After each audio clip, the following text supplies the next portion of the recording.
The Whipping Boy, Chapter 5. Hold Your Nose, Billy, and Cut Water.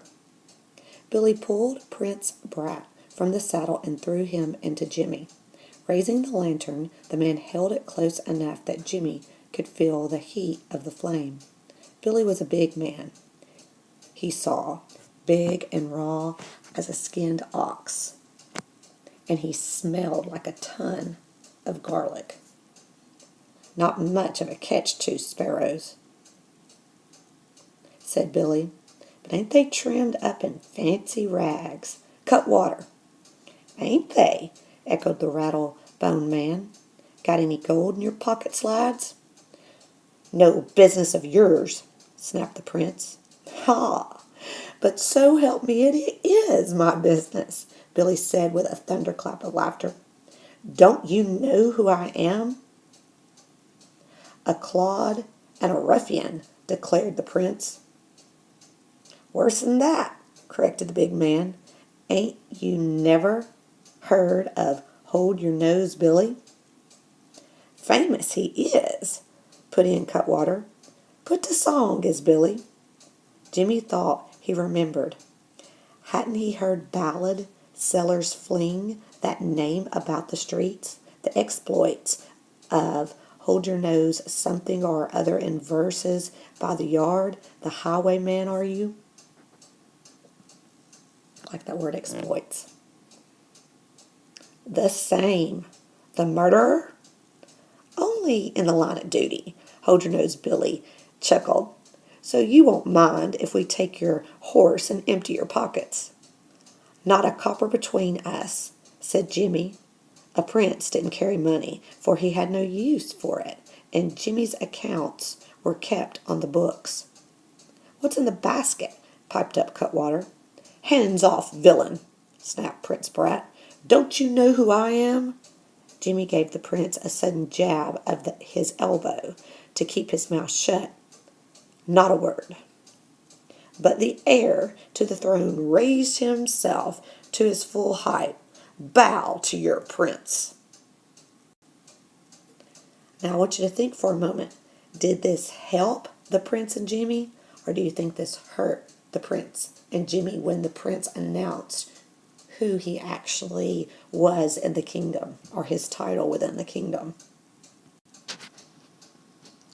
Fog swirled around the lantern. "Bow to what?" asked Cutwater. "I am Prince Horace." "And I'm the Grand Turnip of China," Cutwater snickered. "Dim-witted villains," shouted the prince. "I command you to turn us loose, or Papa will hang the pair of you in chains." "Hold your trap," Jimmy thought. "Don't you have a thimbleful of brains? A prince would make a fine catch for these rogues." "Me friend's muddle-headed," he declared. "His pa's nothing but a rat catcher." "But don't he put on airs, though?" "Got enough lip for 2 sets of teeth," chortled. That's another word for laughed. The big highwayman. "Cutwater, take the lantern and fetch the horse." "What do you reckon's in the basket, Billy?" "Plenty of time to find out." The lantern floated off. The evil-smelling Billy clutched each boy hard by the ear. "Stir your legs, walk, and don't let me catch you on our turf again. Do I make myself clear?" "Clear as window glass," said Jimmy with a sigh of relief. "If you'd be kind enough to point us toward the river, I'd be ever so obliged, Billy." Came a shout from Cutwater. "They ain't just common sparrows. Have a look at this saddle." Hold Your Nose Billy hung on to the boy's ears. At the horse's side, Cutwater was holding the lantern close to the saddle. "Skin me alive," declared the big man in awe. "That's the king's own crest." "We stole it, horse and saddle," Jimmy put in desperately. "Bosh!" retorted Prince Brat scornfully. "Didn't I tell you Who I was? Bow low, you fools, and be off. But the two men neither bowed nor fled. Hold Your Nose Billy threw a bushy-eyed glance at his fellow outlaw. Cutwater, what do you reckon a genuine prince on the hoof is worth? His weight in gold. At least, Billy. The Whipping Boy, Chapter 6, in which the plot thickens. Wisp of fog clung like tattered rags to the trees, and then the forest cleared. But so thick were the pines that the morning sun barely touched the ground. Hold Your Nose, Billy pushed aside a low branch, revealing a rickety timbered hut with a moldy thatched roof. There's our castle, your young majesty, he said, chuckling. Accept our hospitality. I hope you won't mind sleeping on the floor. The floor was hard-packed earth. Braided garlic bulbs hung like knotted ropes from the rafters. I'm hungry, announced Prince Brat. And feast you will, said Hold Your Nose, Billy. Cutwater, serve 'em up our finest bread and herring.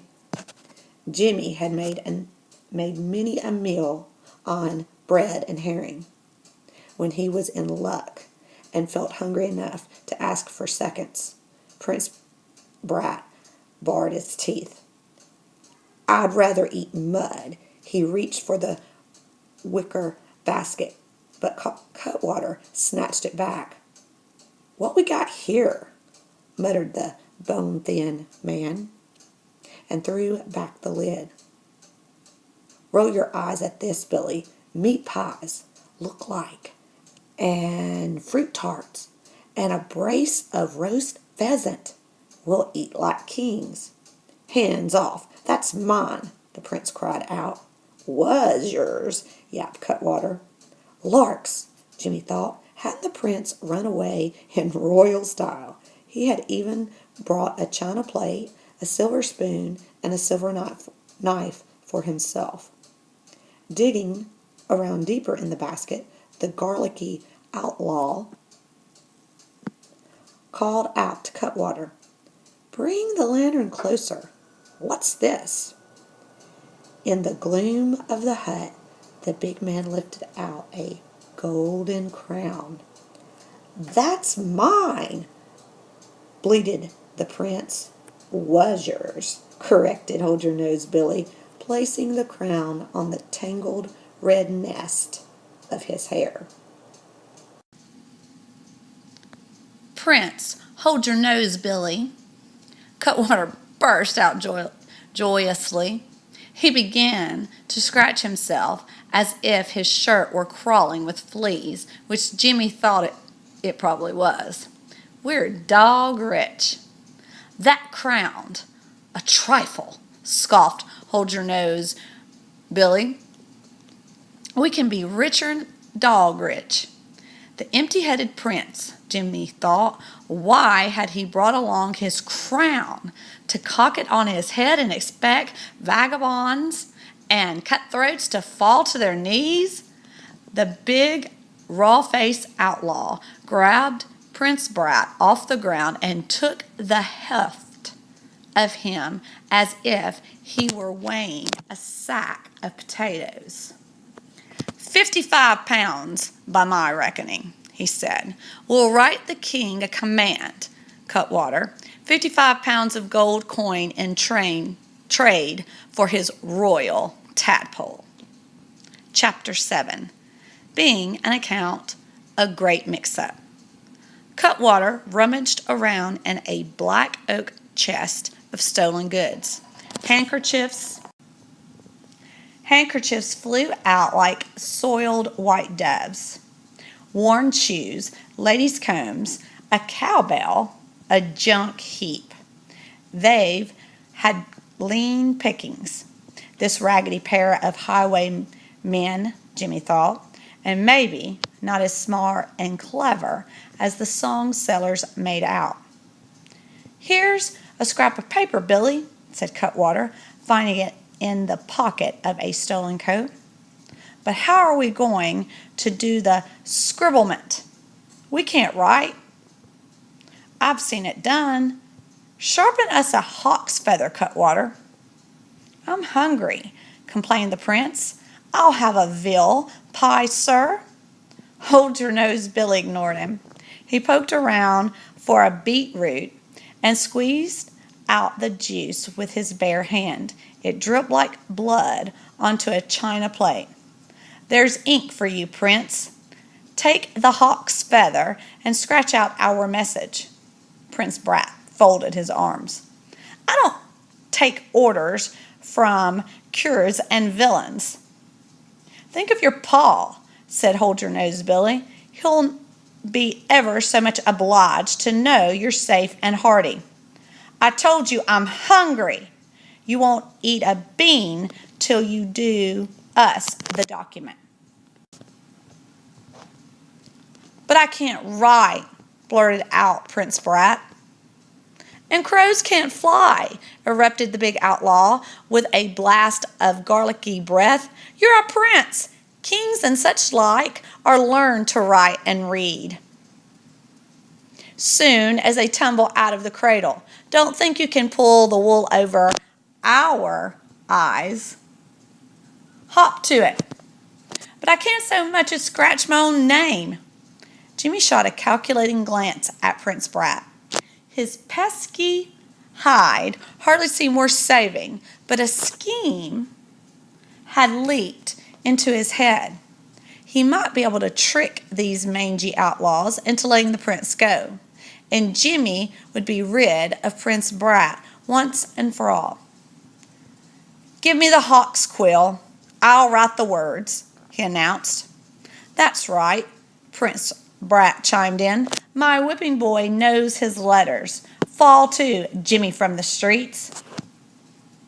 "Hold on," said Hold Your Nose Billy, his sharp gaze flicking from one boy to the other. "This ignorant whipping boy knows his letters, and the royal prince can't sign his own name? Something's amiss here."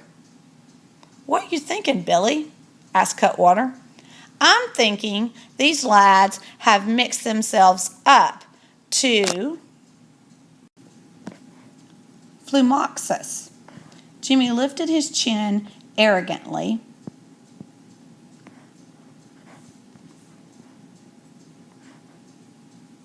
and tried to look as prince-like as possible. "Nonsense! I'm a mere whipping boy." The big man rumbled up a laugh, showing a mouthful of yellow teeth. "You take us for bedrock numbskulls? Certain as eggs and eggs. You're the prince, the genuine, straight up and down royal highness." Prince Brat's face turned red as hot iron. "That ratty street orphan?" he bellowed. "That low-born—" "Silence!" Jimmy commanded. "Can't you see the game is up? They're on to us. Hold your tongue." "But I'm the royal highness." Gah, Jimmy thought. His haughty prince didn't have the sense of a gnat. Couldn't see a plan afoot. "Save your breath," snapped Jimmy. "Stop giving yourself airs, you witless servant boy." "Servant boy? Dare you address me?" "Bag your head," snapped Hold Your Nose Billy. "Give him a kick, Cutwater, if we hear another peep out of him." "Hand me the hawk's feather," said Jimmy. "I'll write my papa, the king." Chapter 8, The Ransom Note. Hold Your Nose Billy tilted the princely crown on his head. "What have you written down so far?" Jimmy glanced up from the sheet of paper. "To the king's most sacred majesty. Dear Papa." Hey, that sounds proper respectful. What else? Our captors are loyal subjects, but scoundrels by trade. Don't cross them. Make that a mite stronger, said the outlaw, beginning to pace. Tell him we're shameful men and rough as sackful of nails.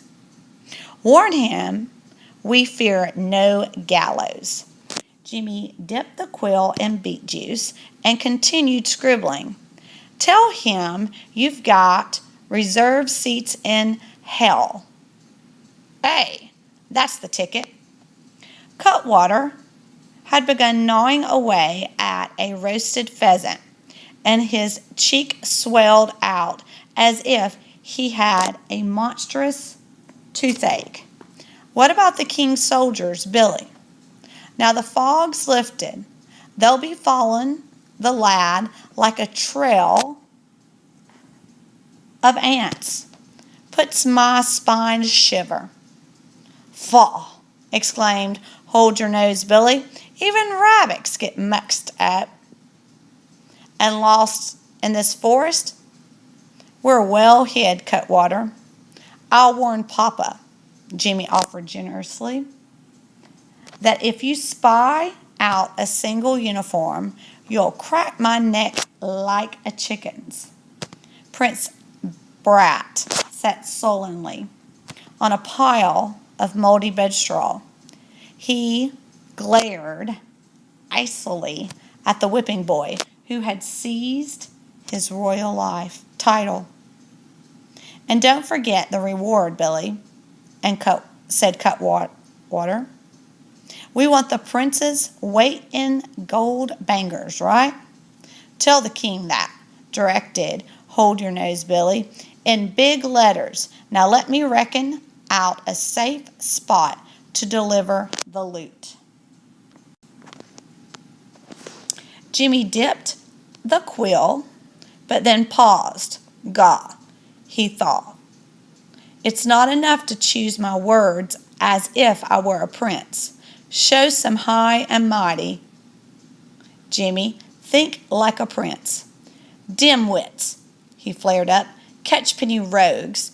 I will not be exchanged for such a trifle. My mere weight, a paltry treasure you could carry on a shoulder. How dare you insult me? Hold Your Nose, Billy's red eyebrows shot up in bewildered surprise. Insult you? A trifle? A prince is worth a prince's ransom? The eyebrows lowered as quickly as they had risen. No offense meant, lad. How would you calculate a proper ransom? A wagon load of gold, at the very least, and jewels mixed in. As I'm alive, a wagon load. Cutwater gulped down the wad of fowl in his mouth. We did forget about jewels, Billy. A wagon full it is, then, exclaimed the hairy outlaw. Prince Brat's mouth fell wide open at the whipping boy's nervy mischief. Hold Your Nose, Billy stood over Jimmy's shoulder and watched the words being scratched out. Finally, he said, Have you made your sign yet? About to, replied Jimmy, with as much flourish as he could manage. He wrote, Your obedient son, Prince Horace.